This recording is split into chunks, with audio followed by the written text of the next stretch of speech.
Well, John, I love how simply he prays and he gives his needs and wants to God and doesn't fluff it up with lots of jargon and funny language. He just presents it to God in a simple way, and God listens and provides. And I like that. He's just honest with God and doesn't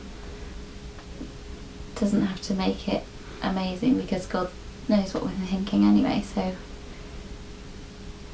just treat him like a friend. I love that Jesus set such a brilliant example of taking himself away to be quiet, to pray, whether it be up a mountain or in a garden or on a boat in the middle of a lake.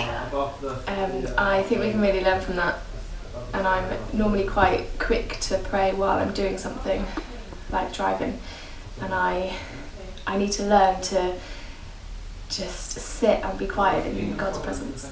It was so spontaneous. Jesus just took time and went away and prayed. There was no preparation, there was no it has to be at a certain time of day every day. It was completely spontaneous, and when it was needed, that's when he prayed. I really like the idea of Jesus kind of getting away from the crowds. They're all looking for him, and he just sort of sneaks out the back and goes up into the hills, and it's night time and it's dark, and I just imagine the sort of trees swaying and the wind blowing, and he's just talking and pouring his heart out to his Father and receiving what he needs to be able to do what he's been called to do and carry out the ministry. I love that image. I really like the fact that Jesus was consistent in prayer and persistent. Also, it teaches us about prayer, because if he had to pray and felt he had to pray, it just shows how much we need to pray, and it's an encouragement to us. I love the connection. I love just sinking into my spiritual world and just thinking about him and how he lifts us and how he looks after us and loves us, and it's the most